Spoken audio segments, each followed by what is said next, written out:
Gusto mo bang umabot sa point na kahit natutulog ka, kumikita ka pa rin? Bakit parang may mga taong hindi nauubusan ng pera kahit pareho lang naman tayong may 24 oras? Ang sekreto nila? Hindi lang isa, kundi maraming sources of income. Sa panahon ngayon, hindi na sapat ang isang sweldo lang. Mabilis tumaas ang bilihin pero hindi kasabay ang sahod. Kaya kung iisa lang ang pinanggagalingan ng kita mo, delikado. Kailangan mong matutong mag-diversify ng income para may fallback ka kapag may isang source na humina. Ang multiple sources of income ay parang mga haligi. Kung bumagsak ang isa, tatayo pa rin ang bahay mo. Hindi ito tungkol sa pagiging greedy, kundi sa pagiging wise at future ready. Kahit simpleng empleyado ka, pwede kang magsimula sa maliit, basta may diskarte at plano. Ang taong may financial freedom, hindi aksidente ang tagumpay nila.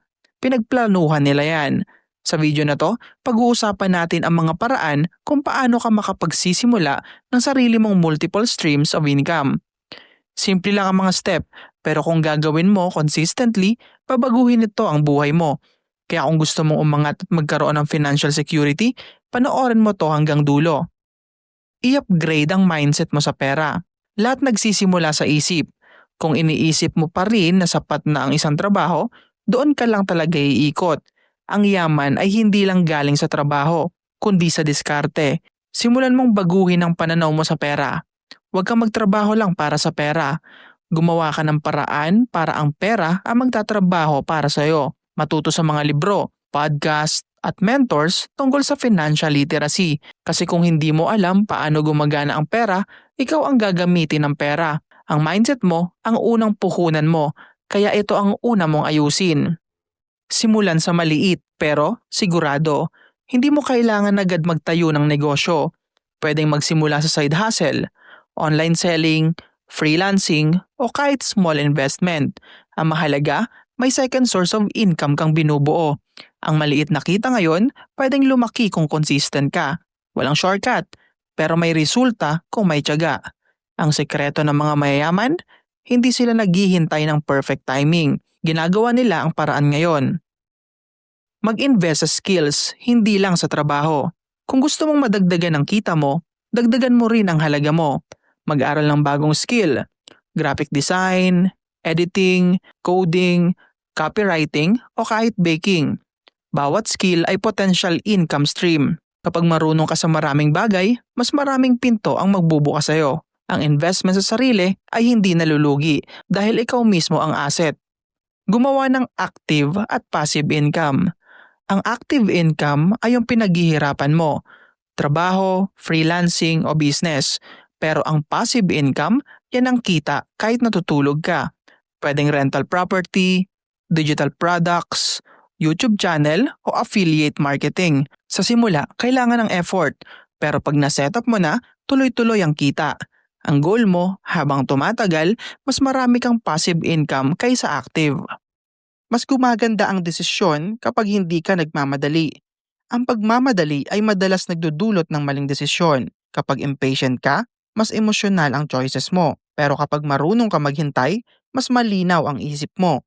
Mas nakakapag-isip ka ng maayos bago kumilos. Nabibigyan mo ang sarili mo ng oras para mag-research at mag-evaluate. Mas maiiwasan mo ang maling oportunidad. Ang patience ay nagbibigay ng clarity at ang clarity ay humahantong sa mas magandang resulta.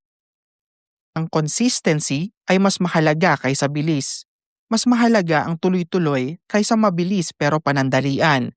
Maraming tao ang mabilis magsimula pero mabilis din sumuko. Ang consistency ay produkto ng patience. Hindi ka kaagad nawawala ng gana kapag mabagal ang resulta. Patuloy kang gumalaw kahit walang validation. Dito nabubuo ang tunay na momentum.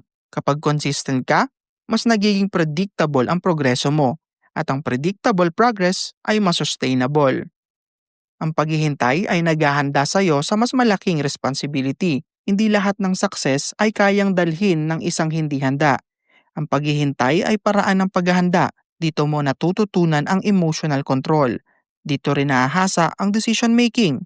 Kapag dumating ang opportunity, mas ready ka. Hindi ka mabibigla sa pressure. Mas kaya mong panindigan ang resulta at mas nagiging stable ang success mo. Ang breakthrough ay dumarating sa hindi sumusuko.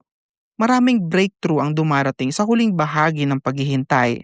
Madalas, isang hakbang na lang ang pagitan ng pagsuko at tagumpay. Ang patience ang nagbibigay ng lakas para magpatuloy. Kahit wala kang nakikitang malinaw na resulta, ang mga hindi sumusuko ang madalas nakaakita ng breakthrough. Hindi dahil mas magaling sila, kundi dahil mas matyaga sila. At ang tiyaga ay laging may kapalit. Ang paghihintay ay hindi pagsasayang ng oras kundi investment sa sarili. Ang tagumpay ay hindi ibinibigay sa pinakamabilis kundi sa pinakamatatag. Kung kaya mong maghintay, kaya mong magpatuloy. Kung kaya mong magpatuloy, kaya mong matapos ang sinimulan mo. At sa dulo, makikita mo kung bakit sulit ang lahat ng paghihintay. Kaya huwag kang matakot sa waiting season mo dahil doon ka hinahasa para sa next level. Kaibigan, sana marami kang natutunan sa video natin ngayon. Hanggang sa muli, kita-kits!